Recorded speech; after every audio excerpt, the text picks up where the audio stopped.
अमरावती महानगरपालिका निवडणुकीच्या पार्श्वभूमीवर जागा वाटपावरून भाजपमध्ये असंतोष उफाळून आला आहे। अमरावतीचे शक्ती महाराज यांनी भाजपच्या नेत्यांना थेट जाब विचारत या प्रकरणात प्रहार संघटनेचे अध्यक्ष बच्चू कडू यांची भेट घेतली आहे। भाजपकडून तिकीट नाकारण्यात आल्याने नाराज झालेले अनेक इच्छुक उमेदवार बच्चू कडू यांच्या भेटीला पोहोचल्याचं पाहायला मिळालं। नववर्षाच्या पूर्वसंध्येला शक्ती महाराजांनी भाजपचे नेते शिवराय कुलकर्णी, जयंत डेहनकर आणि दिनेश सूर्यवंशी यांना जाहीरपणे धारेवर धरलं होतं। दरम्यान या सगळ्या घडामोडींवर प्रतिक्रिया देताना प्रहार संघटनेचे अध्यक्ष बच्चू कडू यांनी भाजपवर तीव्र शब्दात टीका केली आहे। अमरावतीतील या घडामोडींमुळे महानगरपालिका निवडणुकीआधी भाजपच्या अडचणी वाढताना दिसत आहे। शक्ती महाराजांनी जे पवित्रा उचलला आहे, खरं तर त्यांची बाजू खऱ्या निष्ठावान कार्यकर्त्याच्या बाजूने आहे। ते काही एका नेत्यासोबत जोडलेले नाही आहे। आणि मला असं वाटतं का कुठल्याही पक्षातला कार्यकर्ता असू दे, तो काँग्रेस, बीजेपी, शिवसेना का कोणी असो,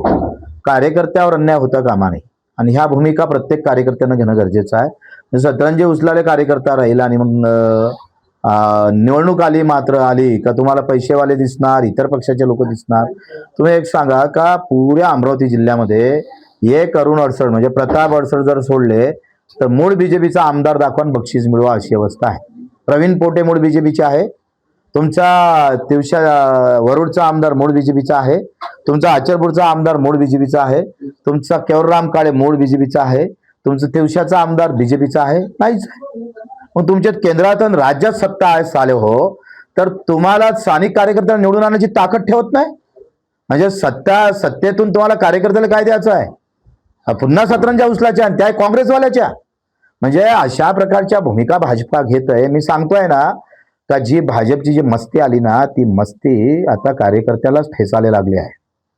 आणि ते कार्यकर्त्याला जेव्हा ठेचन ना, तेव्हा कार्यकर्ता भाजपाले अशा लोकांना, नेत्याला ठेचल्याशिवाय राहणार नाही। ही वस्तुस्थिती आहे, हा अतिरेक आहे। तुम्ही सांगा ठीक आहे, विधानसभेपर्यंत ठीक आहे, पण तुम्ही साले हो, तुमची एवढी ताकद नाही, मर्दांगी गेली कुठे रे तुमचे? का तुमची केंद्रात आणि राज्यात सत्ता असताना तुम्ही नगरसेवक निवडून आणत ना? उसने आणावं लागतं तुम्हाला उमेदवार? लाज वाटायला पाहिजे तुम्हाला। आणि ही कार्यकर्त्याची खरी अटी मी म्हटलंय महाराज आल्याबरोबर का हे बीजेपी अ आहे आणि बीजेपी ब ते आहे। स्वाभिमान अलग लढतं आणि बीजेपी अलग लढतं। बायको बीजेपीत लढते आणि नवरा स्वाभिमानचा झेंडा घेऊन लढत असेल तर कसं होणार आहे? मग सामान्य कार्यकर्त्यांना जाग आहे। तो कुंदन यादव आमच्या इथं अचलपूरला, ज्यानं फार मेहनत घेतली नवनीतजी राणासोबत निवडून आणण्यासाठी, माझ्यासोबत भांडला तो, त्याला त्या प्रभागात कुंदन यादव उभा राहिला, तिथं स्वाभिमानची सीट टाकली, कुंदन यादव पडला। म्हणजे स्वाभिमान वर्षित बीजेपी। ही चाललं काय? नाही एवढी लाचारी बीजेपीत आली का? एवढी लाचारी का आली ते समजायला पाहिजे।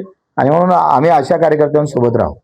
आम्ही कार्यकर्त्याच्या सोबत असणारा आमची पार्टी आहे आणि तो कार्यकर्त्याला मजबूत करण्याचं काम आम्ही करू। धर्माच्या नावावर तुम्ही कार्यकर्ता वाहून घेतला, त्यांनी धर्माचे झेंडे हाती घेऊन मार अंगावर गुन्हे दाखल करून घेतले। जेव्हा झेंडा द्यायच्या हाती आला सत्तेचा, तेव्हा मात्र तुम्ही तो झेंडा दुसऱ्याच्या हाती देत असाल तर मी सांगतोय प्रभू रामचंद्राची शपथ आहे, तुम्हाला हे हजम होणार नाही।